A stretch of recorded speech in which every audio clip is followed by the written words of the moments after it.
All right, truth talk. I am in the Army National Guard. You've seen me do videos about Bullock, so I wanted to do a quick video on being in the National Guard and being activated for a state mission. I'm actually really excited about the feedback I've gotten from my videos because, as you can see, I kind of try to throw them in where I can. I always look like shit when I do them. So I finished Bullock March 31st, and it's now June 10th. On May 31st, I was activated with my battalion for the California National Guard to assist with the riots. And this goes down in history. It's a really sad, fragile time for America. It's, the world's going through a lot, and it's really scary. If you get a chance to talk to your S2 about what's been going on in the news, do it. I had a really good conversation with the S2 about what he's been seeing, because my job didn't allow me to watch the news while I was busy this week. So do that if you can. If you don't know who your S2 is, make friends with them because they got lots of information. So let me start from the beginning. I feel like all of this happened pretty rapidly around the nation, and it's really sad that some peaceful protests and some outrage against certain individuals turned into looting and destroying. Actually, you can hear the fireworks in the background. Destroyed beautiful places in America, a lot of businesses. There were a lot of unnecessary deaths, and that saddens me on a much deeper level. That has nothing to do with the AG world. It's just me, looking in on it. I've talked so much this week that I'm losing my voice. So there's that. It's so deep right now.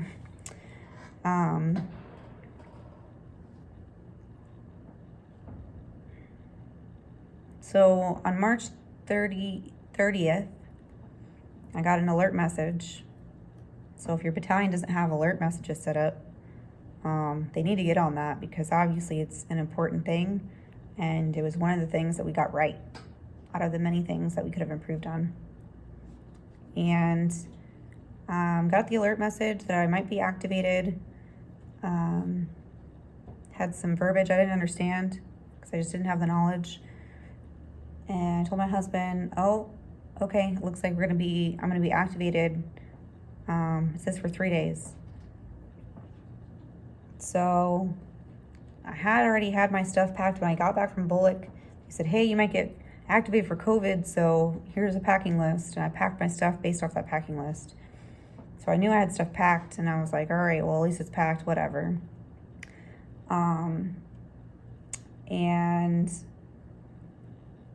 whatever series of events happens, the 12-hour warning that we got, I ended up with, I went to sleep, and I got woken up that I was being activated. I had 2 hours to get home, or to get to my location, which I live an hour and a half away.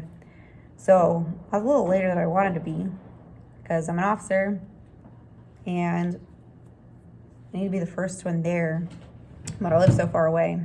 I need to take a shower. Like, definitely always take a shower first, because you don't know when you're going to get to take a shower again. My first piece of advice. Make time to shower, because I don't know about you, but for myself, it was the one thing that I could do to revive myself and make myself feel better and just decompress, just by standing in the shower and getting clean. And I was away from everybody and my phone and everything. It was perfect. So anyway, I get to the armory. There wasn't really a plan. There was a lot of this could happen and that could happen, and just be ready for both. And I didn't know anything really about my job still, because as much as Bullock taught me a lot about active duty, it didn't really prepare me for the National Guard and the expectations of me as a second lieutenant in the National Guard, as a Battalion S1, and what a state activation was like. But not only that, but what this kind of state activation was like. I later found out that the last time there was a state activation for riots was in '92. So this is 18 years later, and we're making history as a soldier in the National Guard,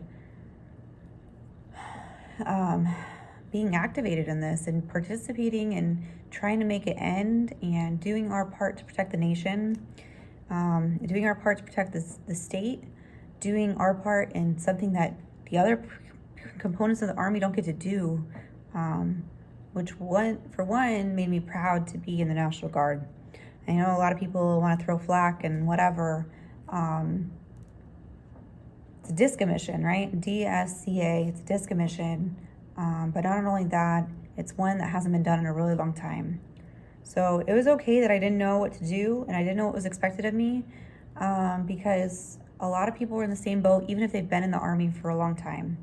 Because if you've been in the Army for 15 years, I mean, you might not have been activated. You also probably never been activated for riots. So it was an experience and it was a learning curve for everyone, which was the beautiful part about this. So I'm not going to go into a lot of detail, but I want to talk about some things that you're going to learn when you get activated, or even when you go on annual training. Just some things to be prepared for yourself as the one, and for yourself as a new lieutenant, not knowing how to do the Army, right? Because you just came from an environment where you were taught, you were given exactly what you needed to get that mission or that task completed, right? So by that I mean, they wanted you to get there, they gave you a packing list. They were so specific, in some areas, that if you had a plastic ruler, they wanted you to have a wooden ruler. I say that because that happened to me and I had to go buy a freaking wooden ruler because it was on the packing list. That was OCS. Like, you had a packing list, they told you what to do, they told you your left and right limits. They made it really clear because you're in TRADOC, right? And they have to, because they're responsible for you and you're monitored very closely because you're learning. But then you get to the real Army and they're like, well, pack what you need. But what do you know? Like, how do you know what you need? I'm with an infantry battalion. How do I know what I need? Okay, so I have this packing list. I guess I need all of this, which was a good starting point. But nobody said, hey, you don't need all this shit because it's summer. I didn't think about it because I packed it in like April when it was still kind of cold in San Diego. Hey, even though the packing list doesn't say it, you need your body armor, you need your Kevlar. Make sure it's packed in one of those bags because you're probably going to forget if you get activated. So that's like me being brutally honest. One, I don't have body armor because it wasn't issued to me yet. And two, my Kevlar was packed in some bag and I thought I would remember to grab it and go. But when I got activated at 12:30 in the morning and I had slept an hour and a half, I grabbed my bags and I left and I didn't have my Kevlar, which was like, damn, that's an important thing to forget. So I'm just gonna be brutally honest with you guys. Like, you're gonna get into the Army, you're gonna get into your position, and no one's gonna tell you what to do, what to bring, what to pack, or how to be, right? So reach out to me. I can give you my starting list that I was given for the packing list and tell you some other shit that was really important, that I realized along the way that I needed, right? So I can just list some things, right? Like a field towel that dries quickly. Always make sure you have your flip-flops. Always make sure you have extra shampoo and body wash. I mean, I honestly recommend freaking bar of soap because body wash can come and go and the bar of soap will last a lot longer. Other things is just like some snacks, because you don't know how long it's going to be until you can eat your next meal. Because you're an officer, nobody's going to tell you it's time to go eat. You got to like, oh, there's food, I got to go grab food. And you're already thinking about 500 other things. And you know what? Eating is not one of them. So, I have a list somewhere. You're going to have to ask me for it. I made my husband bring me a bunch of stuff because I'm in California and that was possible. Anyway, it's late and I just wanted to do this video while I was thinking about it and being all thoughtful. So I get activated. We get sent to our location. If you're following the news at all, there was 2 locations of San Diego, but the majority of the troops were in LA, the LA area. So we get sent to our location, and it was a lot of chaos. Everybody's trying to figure out what's going on. You know, brigade was trying to do the best they could, try to track the people that were coming in, trying to tell them where to go. There was one first sergeant, I think she was like acting first sergeant. She was absolutely amazing. I've never met somebody who could handle so much shipping throughout her. I don't even know if she slept at all the entire time.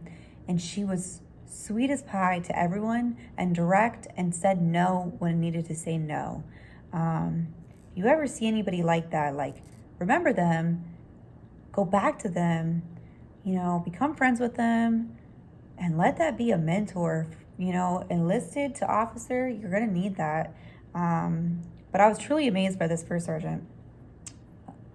So we get there and we're at this place where there's thousands of soldiers.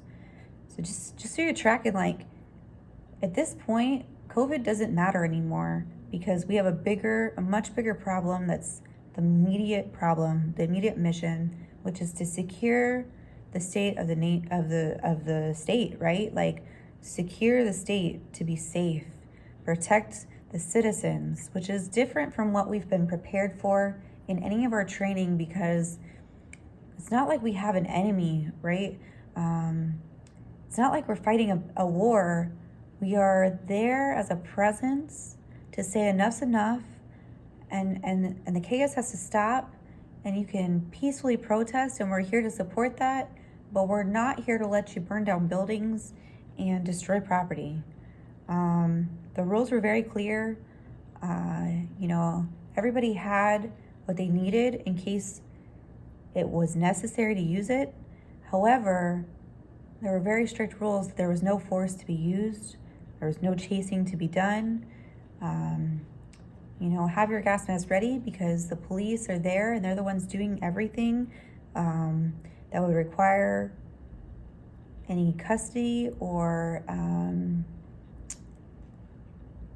you know, shooting with beanbags or salt pellets, whatever they use. I'm not familiar with the police in that aspect, but they're using the force and we're there as the presence to back them up. So, I mean, this is the level of understanding I can give you as somebody who never got out there and who ran all the numbers. And from the stories I heard from the soldiers, it's gonna be a long video because it's some good stuff. And in all honesty, it really makes you understand your job as a one. It really did. I learned so much in 1 week, 7 days, that I've learned in 3 years of being in the military. So it's a lot. It's a lot. I've been very exhausted, but I'm so happy that I gained this understanding and that I can assist my battalion in the correct manner. So with that being said, right, that was our job and that's why we were there. And there's a lot of politics behind everything that happens. And for me, I'm not a political person. I have no political preference. I have opinions about the way things are done, but I also know that there's no one right way, and 2 wrongs don't make a right. So that's why I don't like politics. But on the political side of things, you know, the governor and the mayors, they know that they need help. But the optics of everything and their career, right? They can't always ask for help. They can't always be direct about the fact that they welcomed the help. So those are just high level thoughts and processes about what it's like for our political partners who are trying to ensure the safety of their location, their city, their state. But the battles they have to face, even though they know they need help. I don't know if I can explain that any better, but I hope that makes sense. And I'm being very vague with things because I don't want to overstep any boundaries. So please understand that I'm here to give you this understanding, but I'm not here to cross any boundaries that shouldn't be crossed. So, we're there. It's chaos, right? Because one, we just had like 6 hours notice we were being activated. There was probably some notice prior to that, but I didn't get here. And then within, I would say 5 hours, we were on the road to go. By the time we left, there were already protesters marching. We're pretty close to the downtown location, marching the downtown area towards our armory, and we're headed out. So we had to have soldiers stay back to protect the armory against any chaos that could happen. And as we were leaving, people weren't happy about it. They were videotaping us leaving, gawking at us, throwing stuff at our vehicles. Our presence wasn't necessarily welcomed. We get on ground, we're there, we meet brigade, and we're trying to get set up, right? We're in a location where there's a lot of people and there's not a lot of people to tell us like where to go. So we end up putting our location pretty far from the TOC, which the TOC holds the 3. If you don't know anything about the way battalions work together and the S shops work together, even though, we tried in training to utilize those shops, so we had a little bit of understanding, we wouldn't be able to simulate the mission in the way we would utilize the shops to complete the mission. So by that I mean your S3 is going to be the shop that is going to be your logistics, your coordinator for everything. They're keeping track. They're doing the op boards. They're making the plans for movement. They're really the control center for the operation. So your 3 shops, very important. It's kind of where the XO is probably going to hang out. Your BXO, your battalion executive officer, going to be communicating the most and spending most of his time over there because it's such an important part of what needs to happen and in order to make the mission happen, right? They're very necessary. However, the 1 is controlling, not controlling, it's gathering all the information to track the soldiers that are coming in.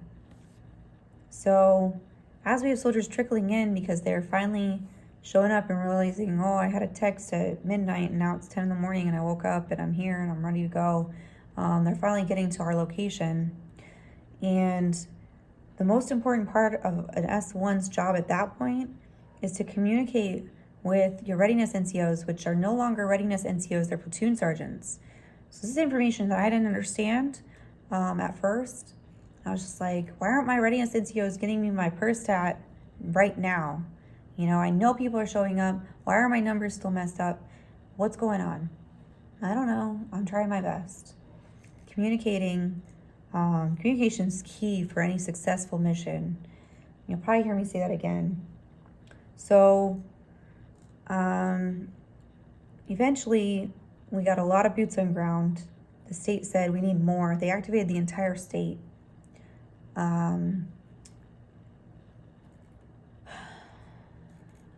People who weren't originally activated were activated. All of a sudden, it wasn't 3 days. It was a week. Maybe it was going to be longer. We didn't really know. And I was constantly updating the per stat. They wanted it every hour, by the hour. Then it was every 2 hours and every change. And then it was just, once twice a day and every change. But the system's a little broken because the per stat doesn't track everything a state mission needs to track. So the brigade is trying to figure out things, and they give you a new per stat, and now you got to have it done time now, and you're staying up late and you're trying to complete it, and you're trying to make sure that your S1 soldiers are taken care of, because everybody, if you're tracking, started out with an hour and a half sleep if possible. That was my sleep. Majority of people didn't end up falling asleep at all. So they're officially on being awake for 48 hours, and on the go. So your body, whether you realize it or not, is no longer in a normal state, right? You're in a lack of sleep, but you're also, in a high stressful, constantly moving environment, and your body is in fight or flight mode, right? So it's in fight mode if you're doing it right. So you're just on edge, but it's not a bad thing. It's just that you're going and going and going to complete the mission and to do your job. The one thing you need to be careful of is it's important for you yourself to sleep, which is my biggest struggle, because I will not eat or not sleep. My fellow comrades, I saw a lot of people from state OCS that I was in with for a little while, and federal OCS I even saw, no, I didn't, but I did find out some of those people were activated as well, because they're in different components. Some of my bullet comrades were also activated, so different states, but still they're experiencing some of the same things. But I saw a lot of people, and you got to take care of you too, but I feel like even more important than that is take care of your S1 soldiers. For me, it was my first experience ever working with my team to accomplish one mission, right? Because drill comes and goes, and you're doing your best with the knowledge you have and trying to figure out how the Army works and the real Army, not necessarily even the real Army, but the National Guard Army, and how your role relates to what they're wanting from you. So you don't really get the big picture until you go to an annual training or you go on a state mission like this. So I had a really huge lack of understanding of the system and the organization as a whole. But what I did figure out pretty quickly was, we're all tired. We all can't not sleep because now we're all fighting, not necessarily fighting in a bad way, but fighting to figure out how to work with each other. We're all trying our best, and we're all, we all have ways to improve, but you got to keep your feelings out of it. Don't get butthurt because you make a mistake, because you're going to make a lot of mistakes as a second lieutenant, first lieutenant, hell, even a captain, especially if you're an M-Day. You're going to make a lot of mistakes. So you got to be willing to accept your mistakes. Take the knowledge that your NCOs are trying to pass on to you, honestly, take the knowledge that your privates are trying to pass on to you. Take the knowledge of your senior NCOs and your fellow officers, because everybody's got a little piece of the puzzle and you're trying to figure out how to put it together, and they're trying to help you do that. So take that advice, accept that you made a mistake, apologize, be humble, and move on. It's really important. Be humble, because if you're not, it could be a totally different situation. And in a stressful situation like that, it's your job as an officer to mitigate as much stress as possible, do your soldier care, and keep the peace. That's the number one thing. You're keeping the peace.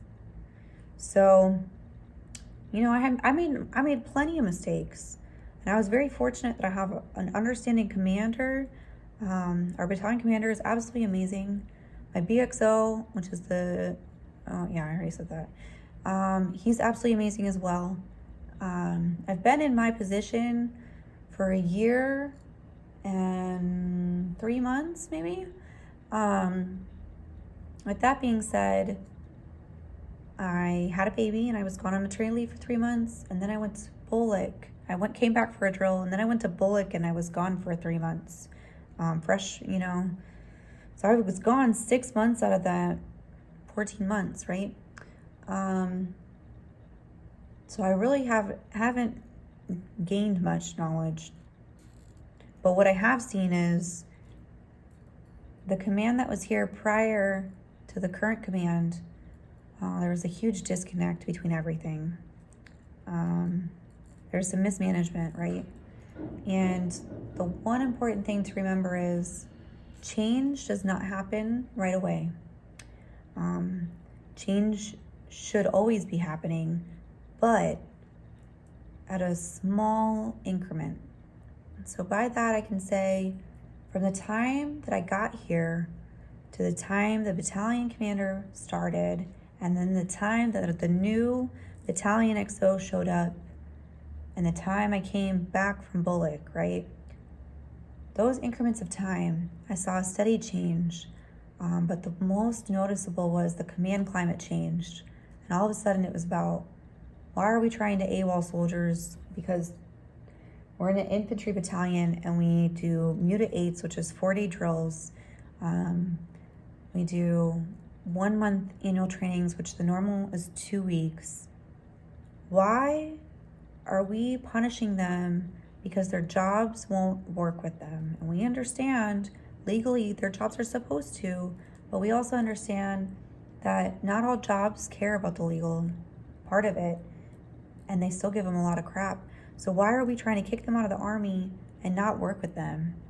And I was just like, wow, he cares, he cares. He doesn't just care about the numbers, he cares about the soldier, right? So that was the first change I saw. Next change I saw was, wow, thank you. Thank you for doing this. We really appreciate all the hard work you're doing. You did a great job. And those 3 things in themselves, right, tells you, 1, they know you're trying. 2, they appreciate the effort you're putting in. And 3, you're valuable, right? You're a valuable person because they're taking the time to tell you did a good job. And that changed so much in itself and is one of the key reasons that this mission was so successful for my battalion.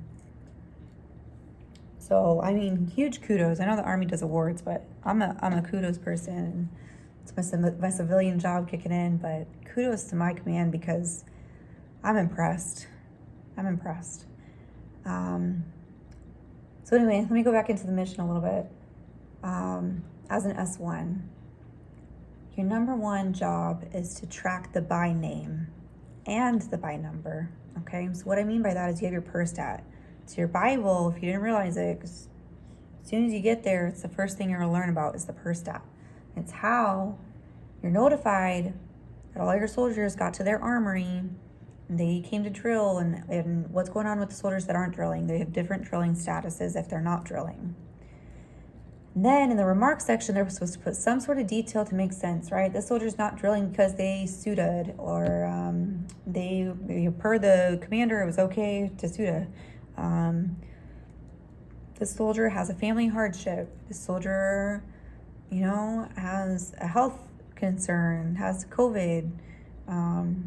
There's just certain things you need to remark. The big disconnect that we have to understand is we're asking infantry soldiers, platoon sergeants, to take over admin tasks in a stressful, well, they've probably already been doing it if they're AGR, but to do this in a stressful environment with not just the S1 tasking them with things to do, the entire organization tasking them with things to do, and that they're trying to meet your demands. So be understanding, be realistic, don't stress the small stuff, and number 1, make sure your BC is happy, right? For my BC, something he really appreciated was that I made a text format of the per stat. So just real basic, was the total activated per company, the amount of soldiers that were rear det, because some people stayed behind at the armories, the number of soldiers per company that were activated and boots on ground. And then our attachments, we actually had the Air Force, 108 soldiers, airmen were attached to us. And we also had 10 transpo. I want you to realize too, that the Army is not as big as you think it is. When I went to basic training, I met two soldiers, there was 3 of us, that really impacted and helped me get through basic training. And I saw one of them, she was actually attached to my battalion, and she was there assisting in the fight, and it was a beautiful thing. But here's what happened, right? In real life, mistakes were made, people were missed. It took a couple days to catch up, and numbers matter. But not only do the numbers matter, right? Because whoever my BC is reporting to, right? They're asking about why do you have 700 soldiers, authorized? You have 600 soldiers attached to you. You have 400 soldiers boots on ground. Why? Why are they not fighting out? Why are they not fighting the mission? Get me my soldiers. Get me my people. I'm crying for people, and I'm only getting 8,000 out of the 14,000 that are in the National Guard. That's really high-level stuff, but it makes sense, right? We have to be ready. We're the National Guard. We have to be ready for anything. Any state mission, any federal mission, we have to be ready. And that includes a lot of things that the one is responsible for. So, about a half hour, I'm going to try to hurry along. I gotta get a brigade report in before I go to bed. So,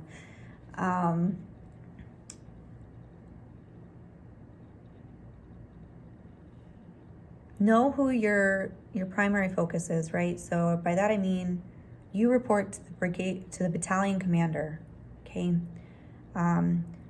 Your battalion XO is the guy to go to get help, to report all your information to, and he's the one who's going to coordinate everything as far as all the shops working together. Your battalion commander is the one who's going to ask you for your numbers, for your by name details, and your pay, right? Because people, I said, the number 1 priority right now is people, the per stat. My number 2 is pay, and they said, don't say that. Your number 1 priority is pay. I didn't understand at first. I understand really quickly. So let me go back. The per stat, right? Your battalion commander doesn't care about the names. He cares about the numbers. So help him out where you can, and sending a text with the information was really helpful, and he appreciated that.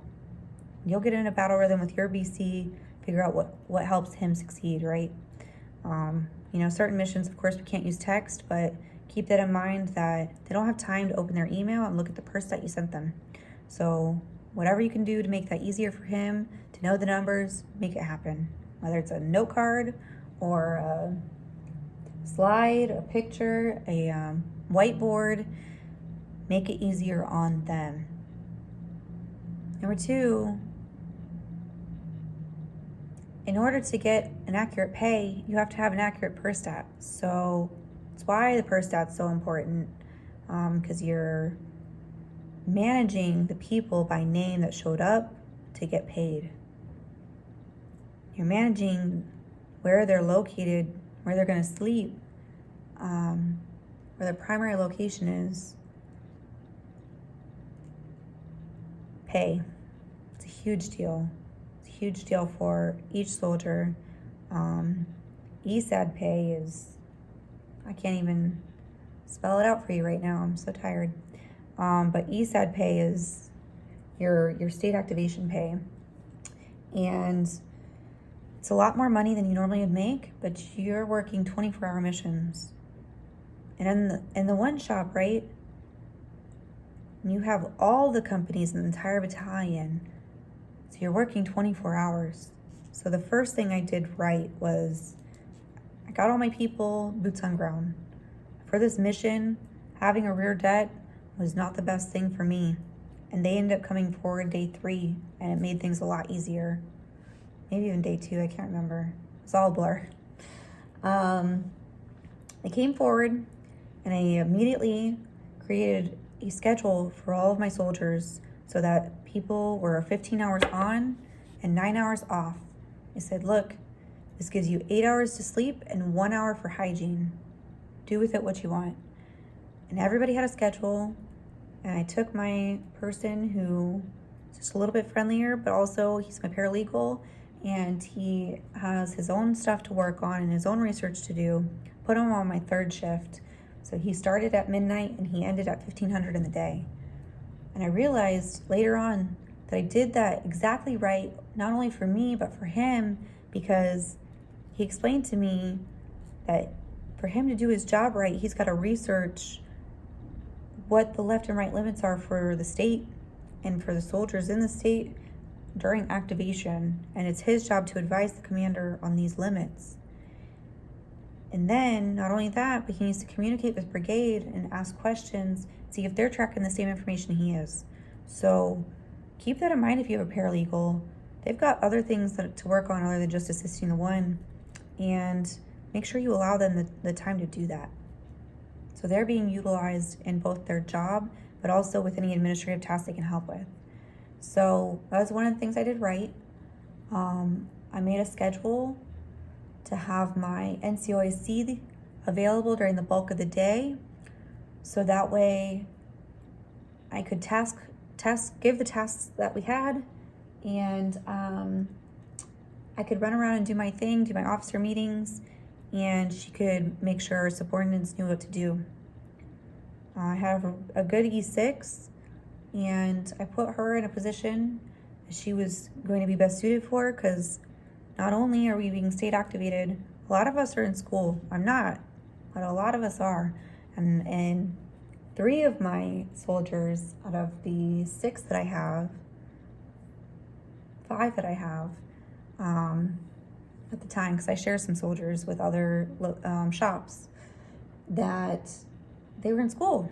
So it was important for her to continue working on her schoolwork if she could. She did an amazing job. She didn't turn some stuff in on time, and I told her, I'll bend over backwards and I'll write a letter, and I bugged her until she heard back from her professor to get an extension on some of her assignments, because that's important. It's soldier care. This is her professional growth that we're thinking about. The other thing you want to do is you want to make sure people are eating. So 1, give them some downtime. Schedule some downtime. That doesn't mean they're always going to get it. Sometimes the mission dictates that we sleep less, and the majority of my shop slept maybe 3 to 4 hours a day. There were some days where we got 5, some days that we got 6. We were sleeping in a lit room, so what good sleep was that anyway when people are coming in and out? We're sleeping during the day. There's some days where we got 2 and we had to go take naps. Make sure your soldiers are sleeping, because you know what? We function a lot better when we have some sleep. Make sure your soldiers are eating, because if they're not eating, right, they're not getting the nutrition needed. They're not going to function well enough for you in the way you need them. I learned that really quickly, and I made sure by the end that I was monitoring people's food intake, I was monitoring their breaks, I was monitoring their sleep. And they had to do the same for me, because I'll work and work and work and worry about food later. But if I do that for 48 hours and don't eat, I'm not doing my job anymore either. So it was a team effort. The first sergeant was really great. She assisted me in watching me eat 3 bites and making sure I took in some food. I'm also a nursing mom, which I'm sure you've seen in my videos, and I'm trying to keep nursing throughout all of this. So that was a challenge in itself, moving locations, pumping and dumping, trying to get a fridge so that I could not have to pump so much, and I still have my stock for AT, and AT is our annual training. So it was an adventure. Pay. The Raptor system. So any National Guard soldier that was activated knows that pay, any officer, is that the pay is through the Raptor system. Raptor has its own problems. And I can talk about Raptor, and I want you to understand all the knowledge I gained from Raptor is from what I learned from my NCO and my fellow comrades, because I don't have Raptor access, and I didn't get to play in the system yet, and one day I will, but it's not today. So here's about Raptor, right? Pay is such a big deal, okay? First thing you have to do is you have to muster all your people and get them into the Raptor system. second thing you have to do is you have to put your per stat in for each day, because you're having people come in and from home station, and you got to put them in and say, okay, they weren't here yesterday, but now they're here today. You got to get an accurate per stat in the system. The other thing you have to do is get an ESAD packet done. Your ESAD packet should be done prior to leaving your home station. If that doesn't happen, you're gonna be playing catch up the entire time. Pray to God that nothing happens to that soldier without that packet being completed.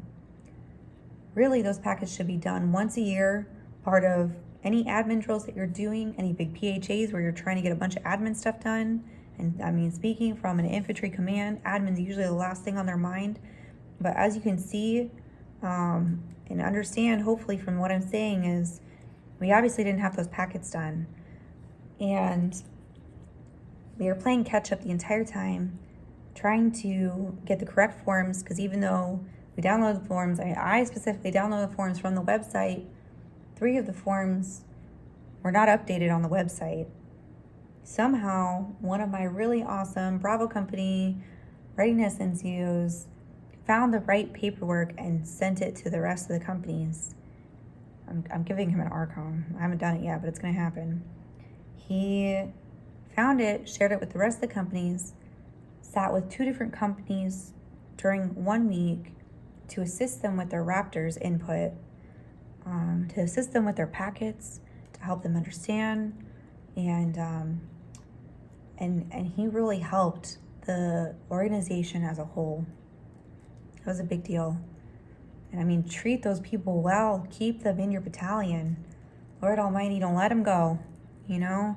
Unless they want to go, then you let them go and you help them get where they need to go, okay? They want to stay, keep them, treat them right. So we got our per stat in. We made it through sleepless nights, exhaustion, moving from one location to another because we needed to get out of the location we were in. We made it through the A lock, which is where the 1 and the 4 are, and the TOC being separated by locations.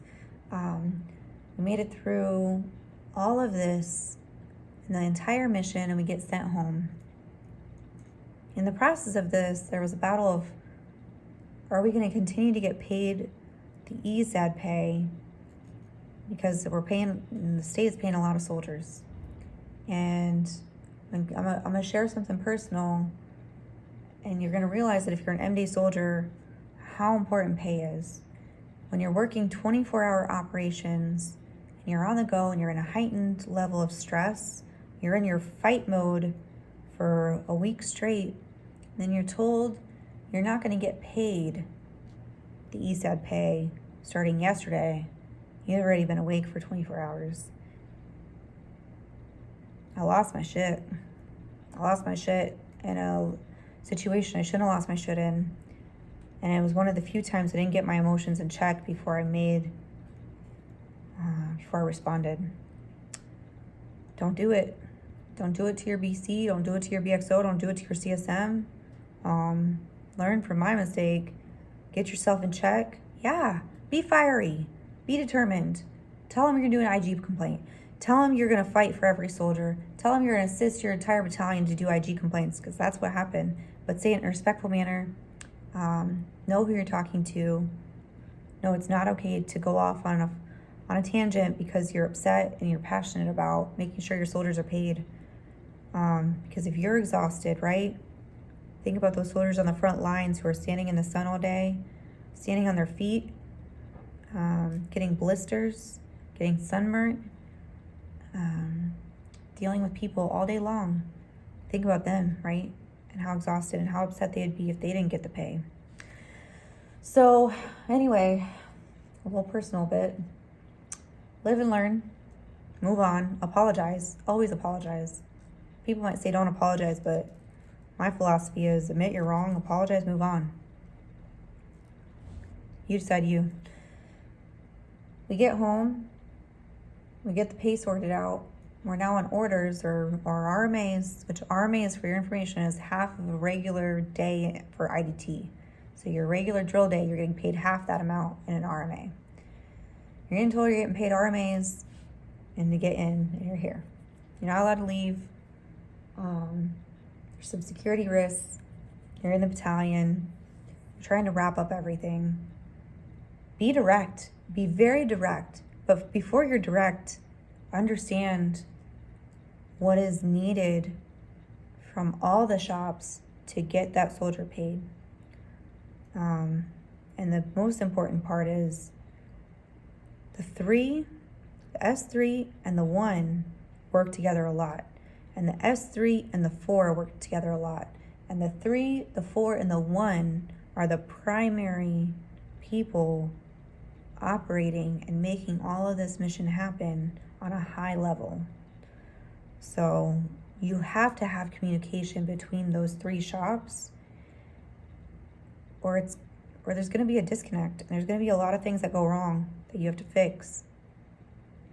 And a good example that I can give you is accounting for personnel during movement, which is primarily the 3's job.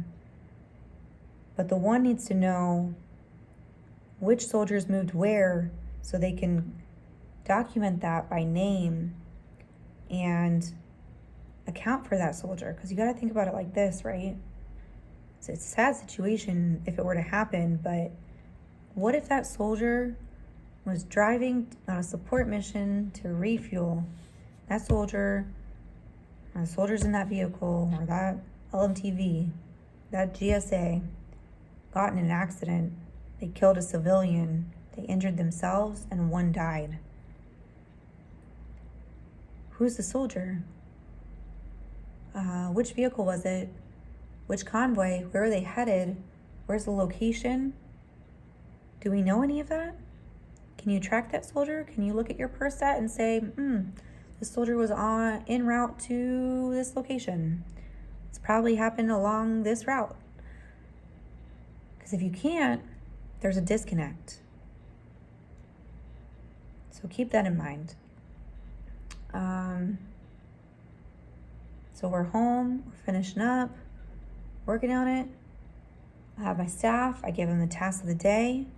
The very first thing I do, my first home station day, is go to each shop OIC, figure out what was supposed to happen on this mission if things went the way they should have and proper planning occurred. Had I known this information you just told me, what could I have done better on my end as the S1 OIC to accomplish the mission and make it better? And then I got that information. I said, okay, so now that we have this information, what can we do to plan for the future so this doesn't happen again? And I know the Army likes regulations. I know the Army does things a certain way. But what the Army doesn't do great is training documents that any civilian can read. What I want you to understand, and if you're an M-Day soldier, you understand, is regulations are hard to read. Regulations are not always the quick answer because sometimes you have to research it. You need an easy button, and my battalion commander said easy button. I love it. I love it because we're on the same page about it. If you're asking your readiness NCOs for them to complete a template, attach the template. If you're asking your soldiers to properly report, your commanders, your first sergeants, to properly report a Red Cross message, have a Red Cross protocol easily to be found.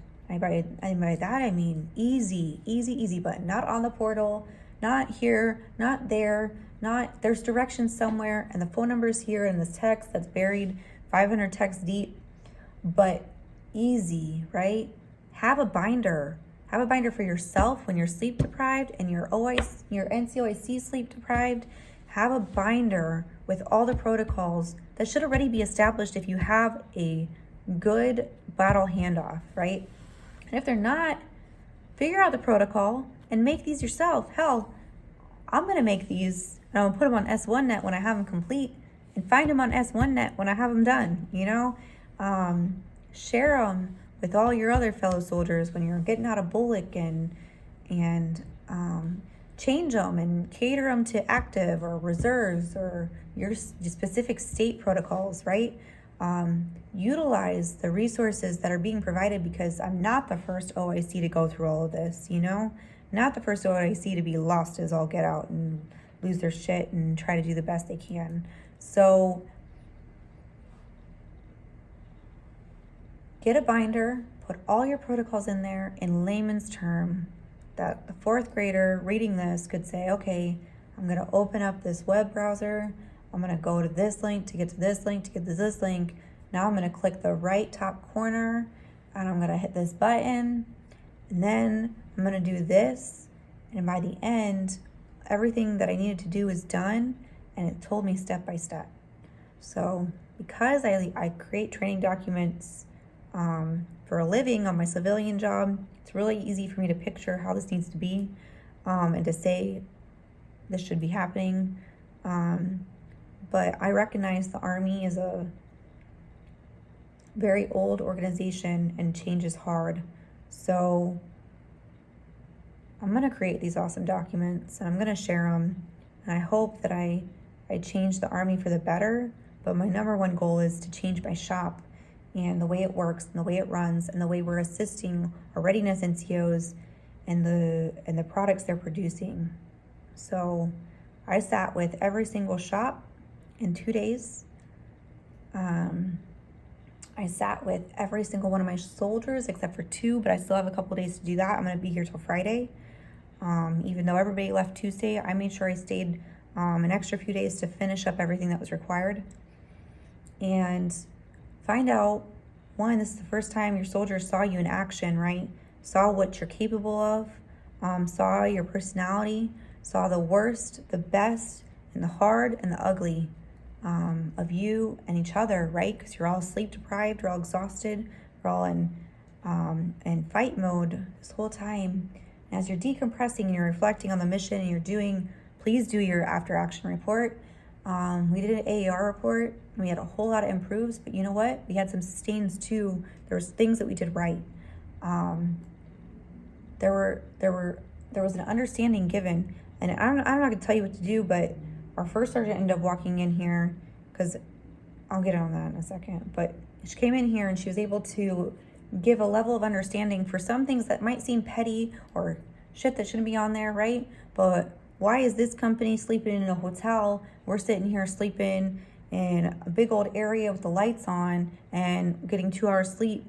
Why did they have a hotel room? That's not fair. But if my soldier's thinking it, what about the soldiers on the front lines who are sleeping outside, And what are they thinking? So she was able to say, hey, this location requested these soldiers. And they said, we can do this for you. And we have this hotel for them to sleep in. So understand that there's so much more happening. No one's trying to put you in the gutter and say you don't deserve a hotel room. But we're trying to put you where you need to go so you have a place to sleep. And think about, if you were that soldier, would you take the hotel? Would you be, no, I'm not going to take it. My battle buddies are in another city sleeping a different way. No, you're going to take it. You're going to be thankful for it. Try to really put yourself in other people's shoes. So by all of that, I mean, do your after action report, clear up the misconceptions, give your soldiers that level of understanding, give them the high level of understanding. They may not understand. You don't have to give them all the details, but you can say, hey, I know it looked like we were reacting. There really were 5 plans, but all those plans got squashed and a new mission was put out and we had to react and get it done. And we did it, So please understand, this is why it happened this way. And I think it was good for all the soldiers in my shop. And I think I impressed people just because it was, something that was drilled into me to do an AAR with your whole shop and everybody in there, and have 3 sustains and 3 improves. And that was hammered into my head, right? So don't do it every drill, but do it after our annual training, after activation, after the big stuff. Get that buy-in, get that feedback. Let them know they're important. Their opinion matters. I hope it matters, or there's a different problem there. Also, I'm going to explain this to you because it took me a minute to figure out the way the company, HHC, which is your headquarters company, and you work together. So the HHC is the one that all the staff officers belong to. Everybody belongs to who's on the staff, including the BXO and the BC. Okay?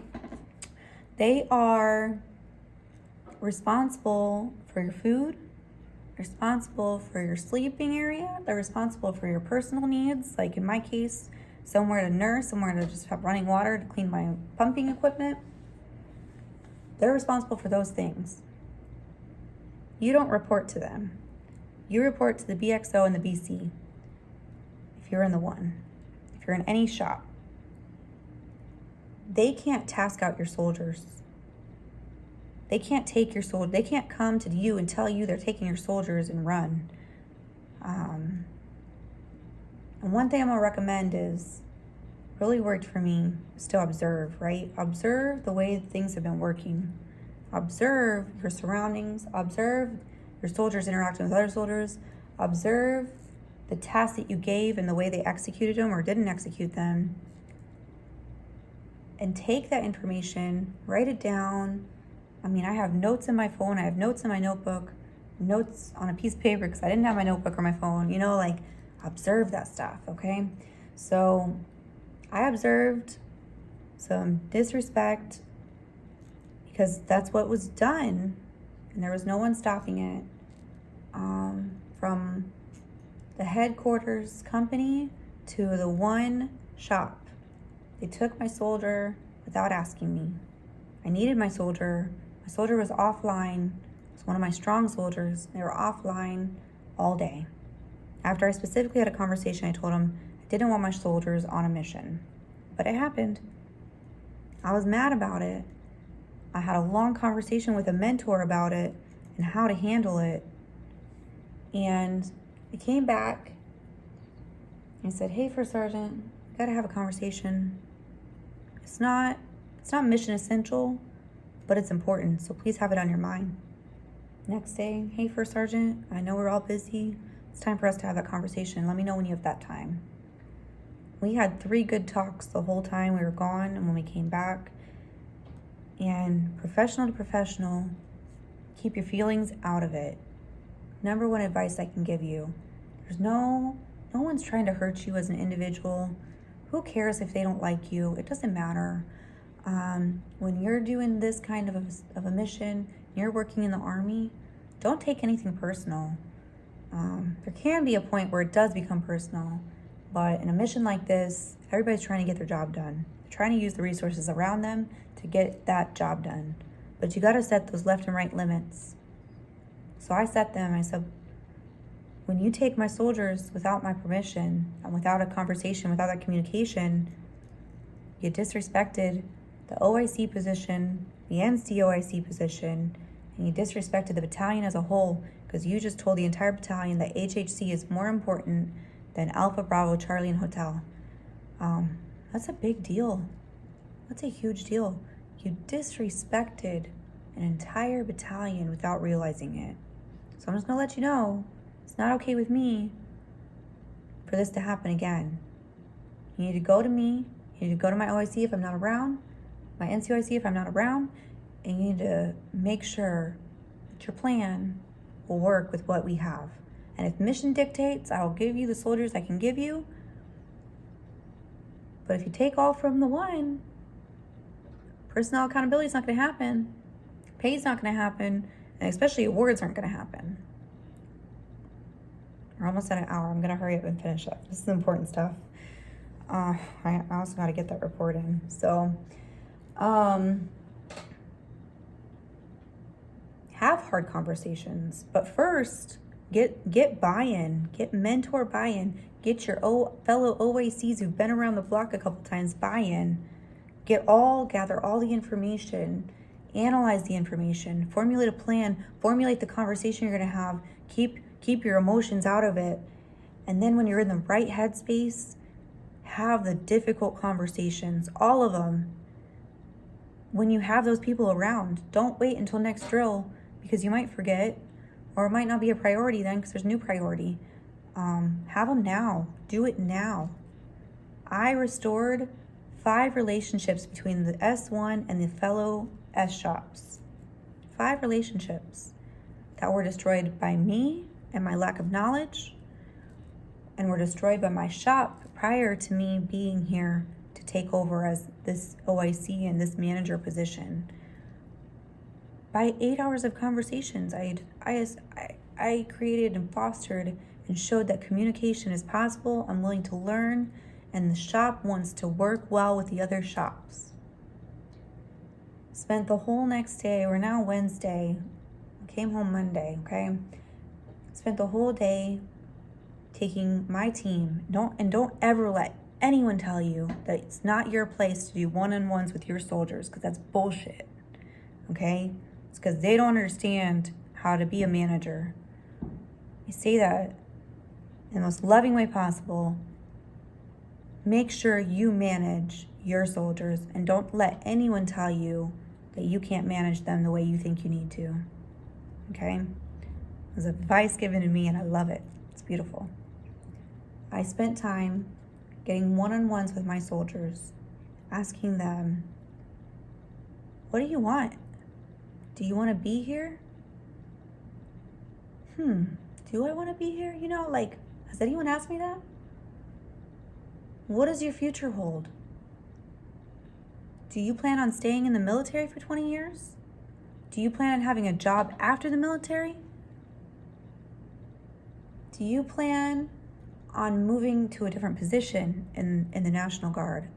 Do you plan on staying AGR and active duty? What is it that you want? Okay? I don't know if any of my soldiers were actually asked this before. They probably heard what other people wanted for them, or what other people needed.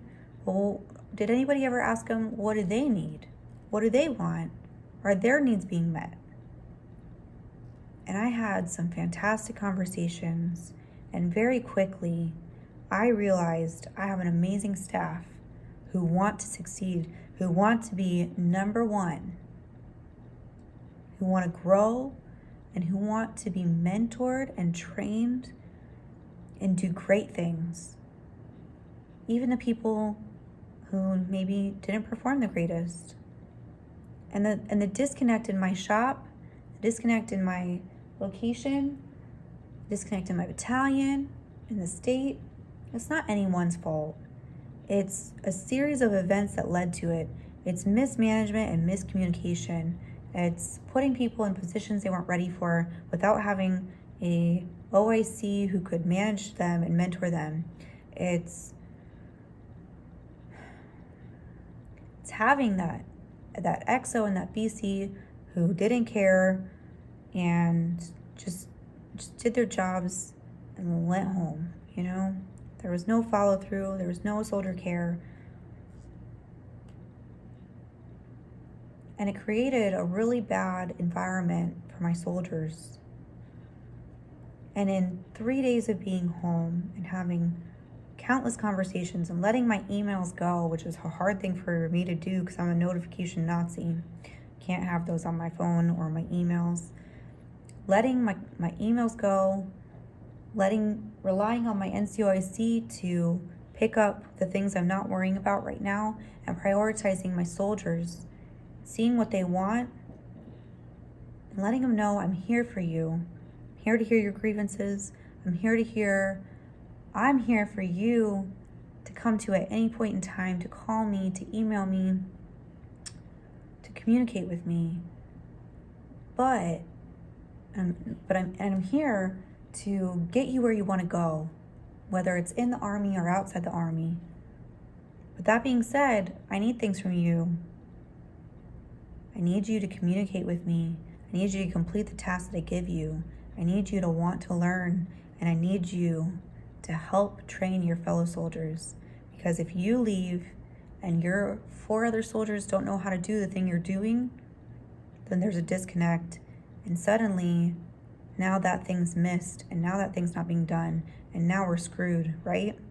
So I got a basic understanding of every single one of their jobs. I got an understanding of their goals. I got understanding of if they want to deploy, because we're up for a deployment soon. That's a big deal. Do you want to be gone for a year away from your family?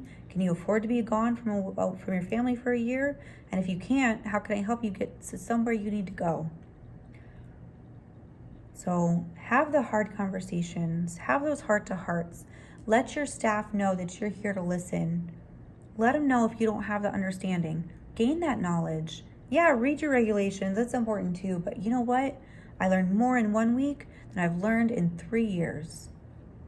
What I can say is I relied on the training I received, that basic foundation of how to be an officer, the basic soldiering skills that I learned, how to quickly change and shower and get where I need to go, how to use those troop leading procedures to supervise and refine.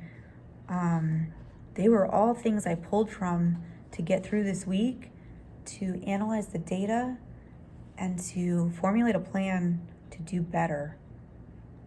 And in 3 days, I encouraged my soldiers to do better, and that my goal is to change my shop. I said, I'm gonna flip it upside down. I'm gonna do a 180 on you guys.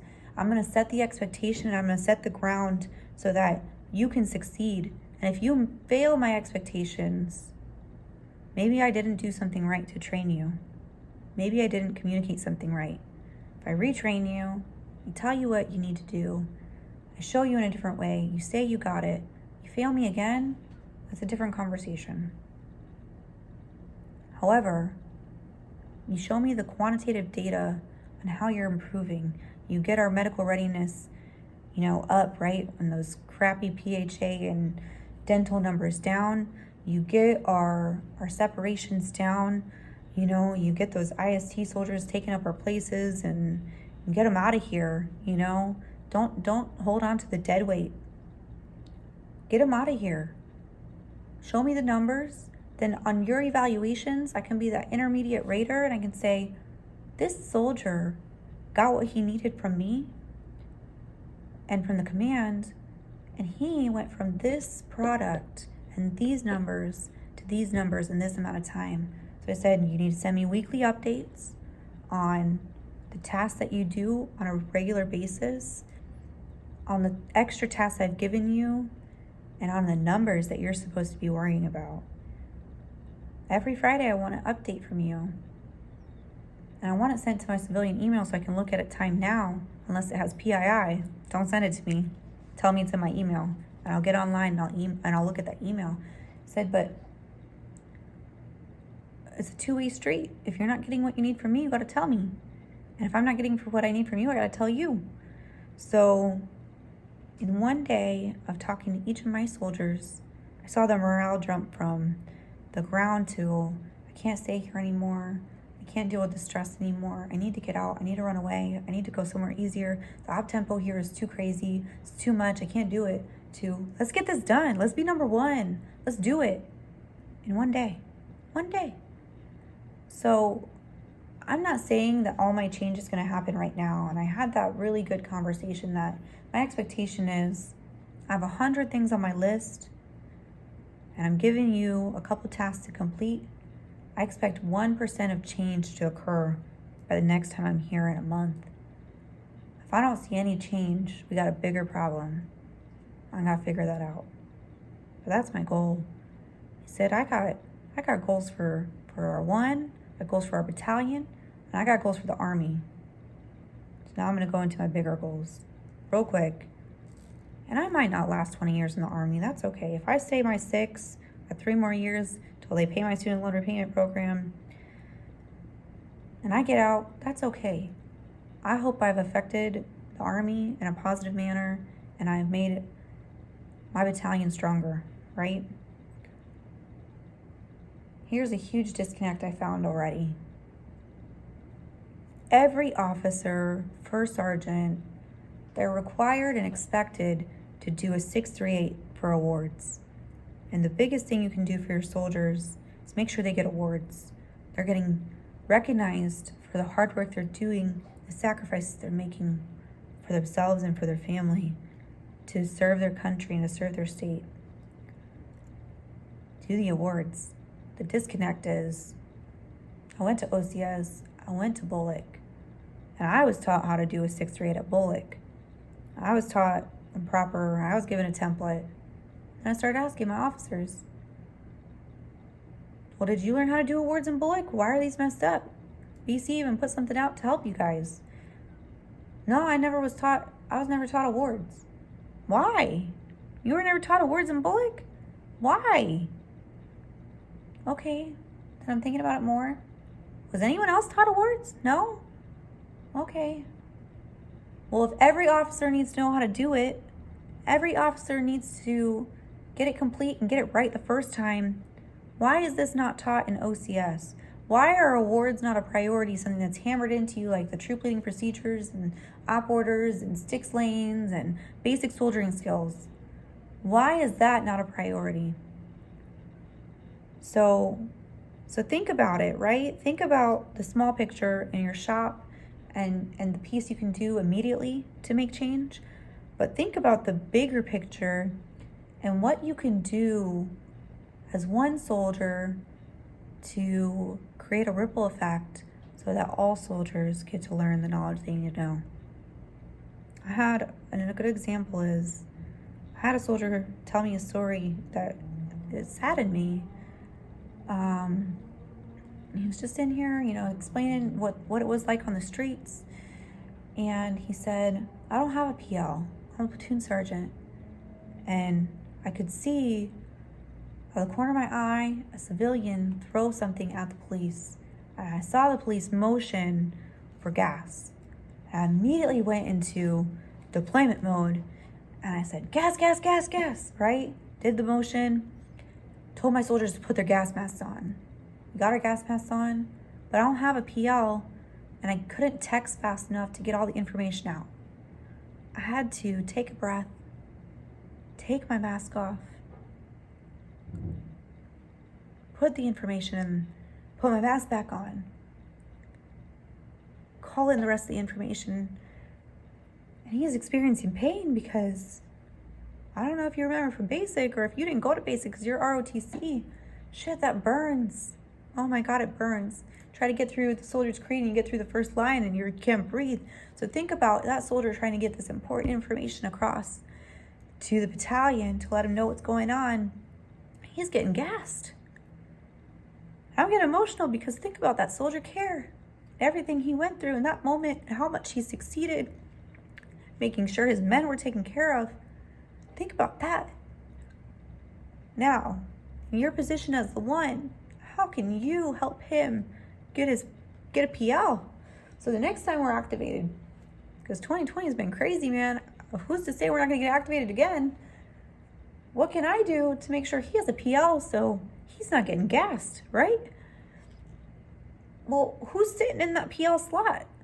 Oh, you got a soldier who's trying to move across the nation, who's not even here, who's not getting his sorry ass here to help his platoon sergeant.